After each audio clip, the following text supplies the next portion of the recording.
নমস্কার বন্ধুরা, আপনাদের পছন্দের ধারাবাহিক পরিণীতার আজকের পর্বের রিভিউ নিয়ে আমি সুমনা আপনাদের কাছে পৌঁছে গেছি। ধারাবাহিকের শুরুতে দেখা যায় যে রায়ানদের বাড়িতে তো একেবারে জমজমাট অবস্থা, বাড়ি ঘর সুন্দর বেলুন লাইটিং এ সাজানো হচ্ছে। এদিকে রায়ান তো পারুলের জন্য গিফট নিয়ে এসেছে। মল্লার আটকাতেই রায়ান বলছে যে এখান থেকে, এই বলেই ও পালিয়েছে। এবার সবাই তো রায়ানকে নিয়ে হাসাহাসি করছে যে পারুলকে একেবারে চোখে হারাচ্ছে রায়ান। এদিকে রায়ান গিয়ে দেখে যে পারুল রেডি হয়ে গেছে, তো পারুলের শাড়িটা দেখে বলে, তুই এই শাড়ি পরেছিস পারুল, কিসের জন্য? আজকে তোর অনারে পার্টি দেওয়া হচ্ছে আর তোকে এইসব ড্রেস পরলে চলে? কি করিস না যে? পারুল বলছে, কেন, আমি তো ভালোই শাড়ি পরেছি। রায়ান বলছে, না না, তুই এতদিন কলকাতা শহরে আছিস, তুই জানিস না পার্টিতে কেমন ড্রেস পরতে হয়? রায়ান তো পারুলের জন্য একটা নিজে পছন্দ করে শাড়ি নিয়ে এসেছে, তো সেটা পারুলের হাতে দেয়। পারুল তো অবাক হয়ে যায়, রীতিমতো মুগ্ধ যে রায়ান ওর জন্য শাড়ি নিয়ে এসেছে। তাহলে আবার জিজ্ঞেস করছে রায়ানকে, তুই শাড়িটা আমার জন্য পছন্দ করে আনছিস? রায়ান বলছে, তো কি তুই বুঝতে পারছিস না যে তুই কি হয়েছিস এখন? তুই এখন ইউর লাইফে সিনিয়র ম্যানেজার হয়েছিস পারুল। এটা এখন বিশাল বড় ব্যাপার পারুল, এনে এবার এই শাড়িটা চটপট করে পরে ফেল, তুই এটা ডিজার্ভ করিস।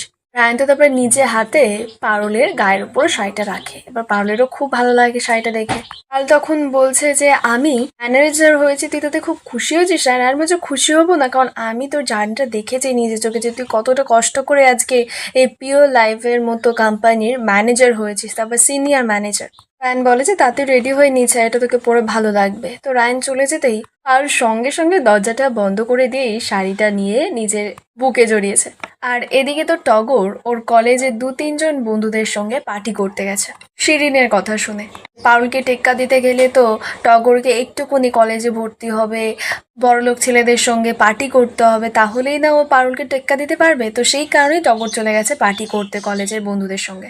এদিকে তো পার্টিতে রায়ানদের বাড়িতে অফিসের সবাই আসতে শুরু করেছে। এবার রায়ান ব্যস্ত হয়ে গেছে পারুলকে দেখবে বলে, তাই রূপুকে জিজ্ঞেস করছে, পারুল কোথায় সবাই আসতে শুরু করেছে? এদিকে মৌসুমী তো একেবারে রাগে ফায়ার, খুবই জেলাস ফিল করছে যে রায়ান তো প্রমোশন পায়নি, পারুলের প্রমোশনে এত লাফালাফি করছে দেখে।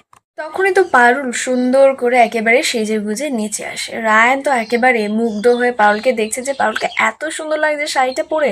তো লক্ষ্য করে যে পারুলের মুখটা কেমন যেন একটু ছোট হয়ে আছে, তাই ও চিন্তা হচ্ছে যে পারুলের হঠাৎ করে কি হলো, এরকম মুখটা ছোট করে রেখেছে। এদিকে রাজন্যা আর ঝিল তো পারুলকে গিফট দেয় আর ওকে কংগ্রেচুলেট করে।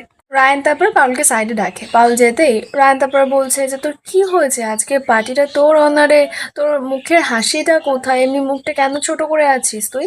এমনি শুকনো হয়ে গেছে মুখটা। পারুল তো এদিকে কাকে ফোন করেই যাচ্ছে। রায়ান অবাক যে তুই কাকে ফোন করছিস। তখনই মল্লার আসে। এবার পারুল মল্লারকে বলছে, মল্লার ভাই তুমি টগরকে ফোন করেছো? আমি কখন থেকে ওকে ফোন করছি, ও ফোনটা ধরছে না। মল্লার বলছে, হায় রে, আমার মাথা থেকে তো বেরিয়ে গেছে, তো কলেজে ভর্তি হয়েছো, তো এইসবের কিচ্ছু জানে না। পারুল তো আবারও টগরকে ফোন করে। এদিকে টগর ফোনটা দেখে কি করবে, পারুলের ফোনটা ধরবে কি ধরবে না বুঝতে পারছে না। তো ওখানে থাকা একজন ছেলে টগরকে বলছে, কে ফোন করছে বারবার করে, বাড়ির লোক নাকি? টগর বলছে, হ্যাঁ। তো তখন ওখানে থাকা ছেলে মেয়েরা বলছে, ও মায়ের ভয় পাচ্ছ তাই না, বাড়ির লোককে ভয় পাও নিশ্চয়ই। টগর তখন বলছে, না না, আমি ওসব ভয় পাই না। তখন ছেলেগুলো বলছে, তাহলে ফোনটা রেখে দিয়ে আমাদের সঙ্গে নাচবে আসো। তো টগর আর পারুলের ফোন ধরে না, একজন ছেলের সঙ্গে নাচতে শুরু করে দেয়। দিয়ে পারুলের তো খুব চিন্তা হচ্ছে, টগর ফোন ধরছে না, তাই ওরা সঙ্গে সঙ্গেই মল্লার, রায়ান, পারুল বেরিয়ে পড়ে টগরকে বাড়ি ফেরানোর জন্য। তো টগর যে কলেজে ভর্তি হয়েছে সেই কলেজে যায়, গিয়ে দেখে যে তালা বন্ধ। এবার ওখানে গার্ডটা ছিল। পারুল টগরকে বলছে যে ফার্স্ট ইয়ারের স্টুডেন্টদের কোথায় ক্লাসটা হচ্ছে আমাকে একটু বলুন তো, আমার বোন আজকে এই কলেজে ভর্তি হয়েছে, ওকে তাহলে ঘেঁটি ধরে বাড়িতে নিয়ে যাব। তখন গার্ডটা বলছে যে কলেজ তো অনেকক্ষণ আগে ছুটি হয়ে গেছে, ফার্স্ট ইয়ারের স্টুডেন্টরা তো সবাই চলেও গেছে।